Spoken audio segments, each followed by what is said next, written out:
Bonjour à tous et bienvenue pour cette nouvelle vidéo de Breaking News Info Wintox. Aujourd'hui nous sommes le lundi 30 octobre, Happy Halloween à tous. Et aujourd'hui je voudrais revenir sur un sujet qui revient encore une fois de plus sur le devant de la scène. Comme vous le savez, il y a maintenant plusieurs semaines de cela, il y a eu l'affaire Harvey Weinstein sur le harcèlement sexuel qu'il a pratiqué sur un certain nombre de célébrités. Parfois anciennes et voire peut-être plus récentes. Eh bien, cette affaire a commencé à prendre des proportions à l'échelle internationale, puisqu'un certain nombre d'actrices ont commencé à révéler qu'elles avaient été les victimes de certains harceleurs, alors des acteurs, des producteurs, etc.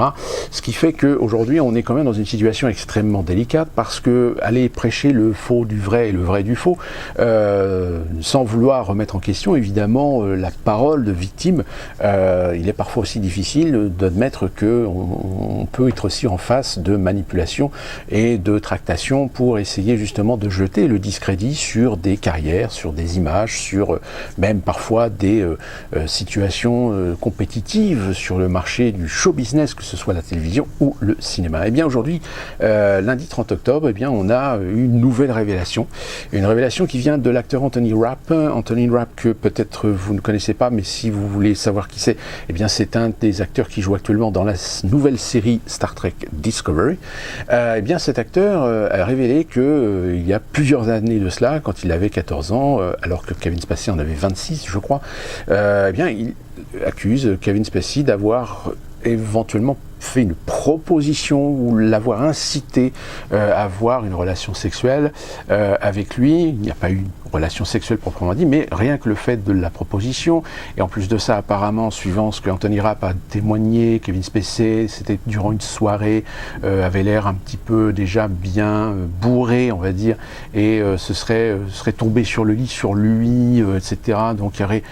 y aurait peut-être eu une tentative physique sans proprement dit qu'elle soit directement sexuelle. Kevin Spacey s'est tout de suite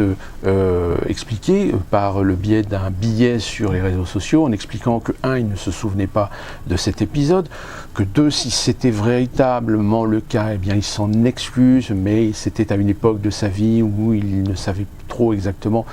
où il en était sur son point de vue, sur ses orientations sexuelles, puisqu'à la fois il était un petit peu gay ou hétéro, et donc il s'est excusé. Sauf que le problème, c'est que malheureusement aux États-Unis, quand on commence à remuer un petit peu la merde, disons-le carrément, en règle générale, ça ne plaît pas trop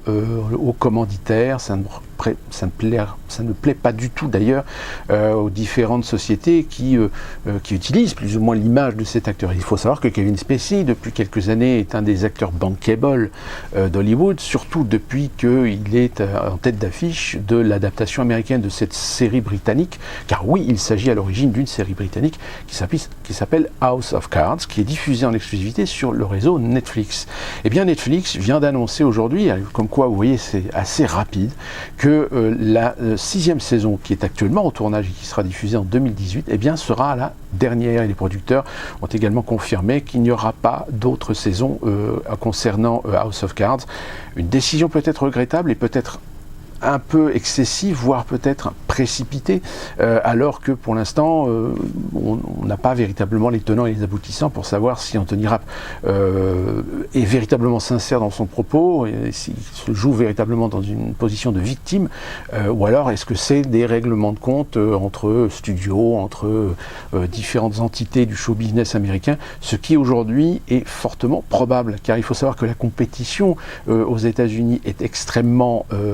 rude, extrêmement cruel, et tout est bon pour tirer dans les pattes de la concurrence. Mais ce qui est d'autant plus étrange, c'est que toutes ces affaires de harcèlement sexuel, il y a une autre affaire qui est portée par un acteur qui depuis plusieurs années est quasiment blacklisté à Hollywood. Je veux parler de Corey Feldman. Alors Corey Feldman, c'est un acteur américain qui depuis plusieurs années maintenant a dénoncé la pédophilie au sein des institutions d'Hollywood, des actes de pédophilie, des groupes de pédophiles dont il connaissait des noms, mais dont il n'a pas porté évidemment cela devant l'espace public, parce que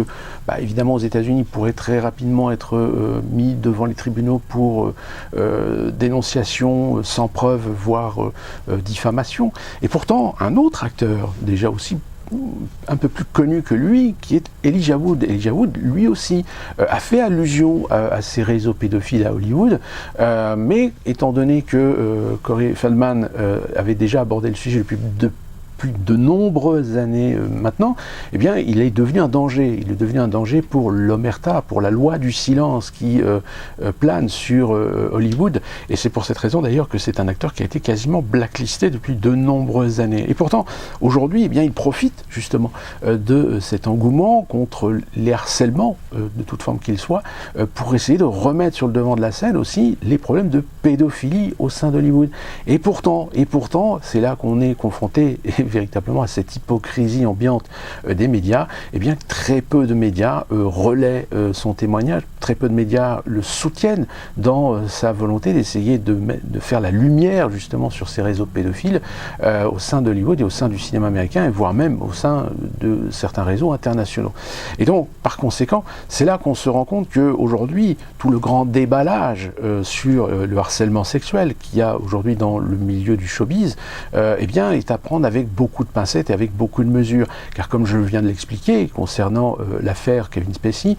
c'est aussi aujourd'hui un outil qui va permettre peut-être à des gens de commencer à compromettre, de commencer à mettre ou à régler des comptes dans un univers qui, de plus en plus, les enjeux financiers dépendent d'une activité commerciale, dépendent du succès de certains programmes et génèrent évidemment des jalousies. Donc, à prendre avec beaucoup de pincettes. Et d'ailleurs, en France même, avec ce fameux hashtag qui a été lancé Dénonce ton port, il y a quand même certains artistes français qui font preuve quand même d'une certaine réserve, parce qu'ils se disent que là, il